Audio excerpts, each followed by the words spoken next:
Hello everybody, this is me, Qua, and yeah, name change, I know, but we'll get into more on that in the update video. The update video may actually come before this, I may have already talked about it, who knows. Anyways, so we got the Titan Returns Windblade. I haven't in vehicle mode because this is my second time actually doing this, so we're going to reverse from what I normally do. As you can see, the Titan Master fits in there.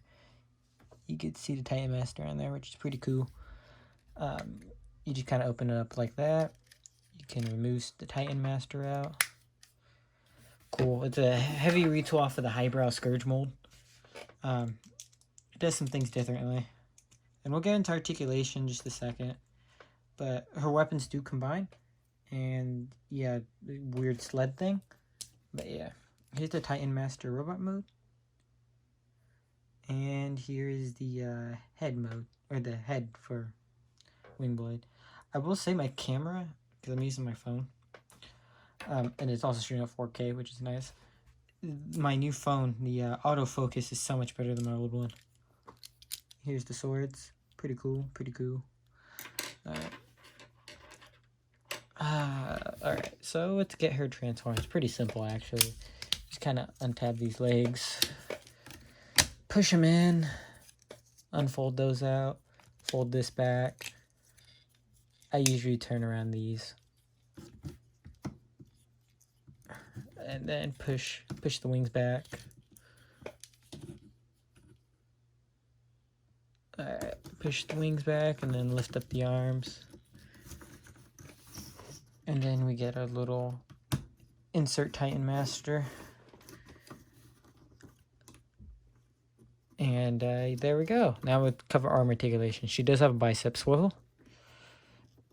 Does bend at the elbow 90 degrees.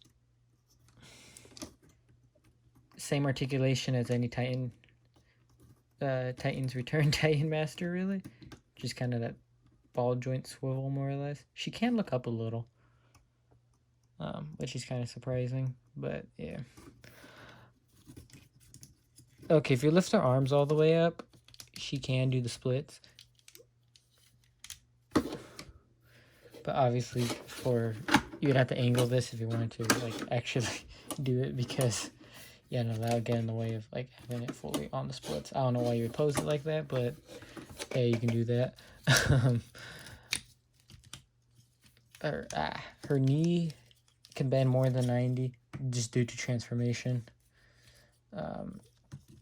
The leg can go up that far, which, again, is a little more than 90. You can go back a little. It's...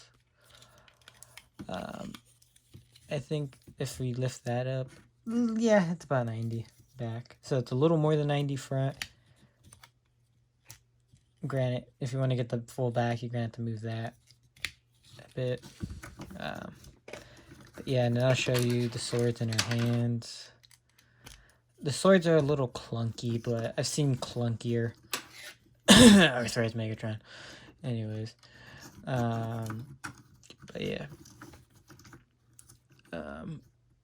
But yeah, that's pretty much a robot mode. Let's actually get into size comparisons. I don't have a whole lot of figures out on hand at the moment, so we're just going to do some size comparisons. Here she is with the Target Master. It's one of the Siege ones, so technically Battle Master, but it's a Target Master. You bloody well know it. Alright, here's an Earthrise Optimus Prime.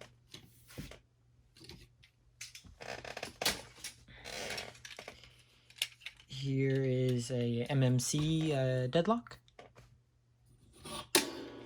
Okay, now I'm going to push her really back, but that's only because the figure I'm going to bring in, I don't think it's going to fit in frame at all. It's my most recent third-party figure, and we will do a review on him. Just not anytime soon, as I need to play catch-up. So, yeah, here she is next to the Planet X Deathsaurus with the upgrade kit. So that's how that bad boy looks. However, I'm actually thinking of changing it back to the default, because as much as I love the G1 aesthetics, I just kind of fell in love with the IDW head that comes with this. But yeah, as you can see, he's a big boy. He's like an old school leader. size. Not like Revenge of the Fallen size, but like Prime Wars Trilogy size. So, yeah. Oh, I can do one more size comparison.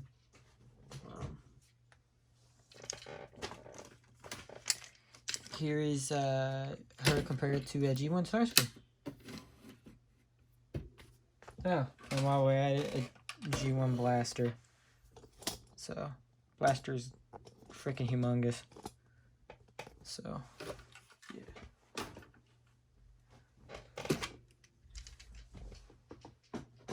Oh, and I guess for your non-transforming figures, compare it to a Marvel Legends Grey Beast.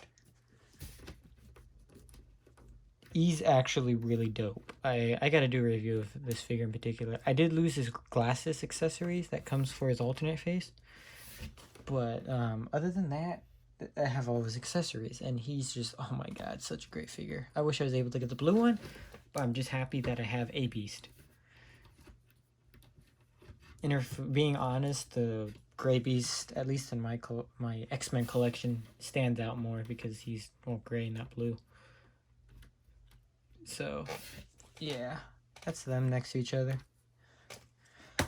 And for your more fancier figures, here is the Storm Collectibles MK3 Scorpion.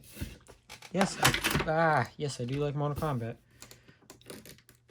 And I'm actually planning to do an MK review for MK11. It's just I'm waiting for the new DLC to hit and then play with those characters for a little bit.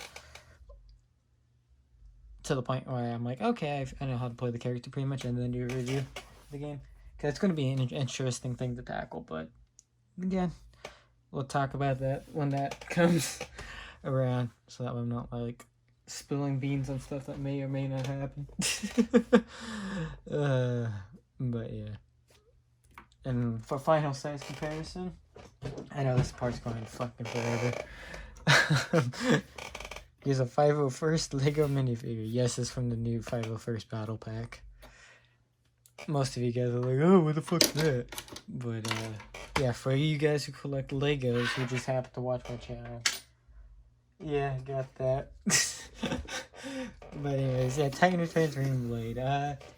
She's an interesting figure. I do prefer this over the Thrilling 31. I never owned that mold in particular, but I just never liked how it looked, especially the face sculpt. Whereas I love the face sculpt on this figure. It's just, I have some problems as far as proportions. Like, her legs are hella thick because they're using highbrows legs. But then everything else is kind of like petite. And it just bothers me on an aesthetics level. It's like you either go, it's just not proportionate. Like, if it was a much more thicker of a bot, right, then it wouldn't bother me so much. Like, from the upper arms to the lower arms, like, lower arms is thin while the upper arms are a little thicker. It's weird. The proportions are just kind of whack, but it's due to it being a retool, so you got that. And, yeah. But yeah, I would recommend if you can find this, because I think this is one of the better Windblades. But if you could find the Robots in Disguise Windblade and then paint her up, she'll look phenomenally better than this Titan Returns one or the, what was it? The Thrilling 31. There we go. But yeah, that's my review of Titan Returns Windblade. First review back, so it may be a little weird and jank, but hey, growing pains, am I right? Anyways, this has been me, Man Bat 201. I'm out. Peace.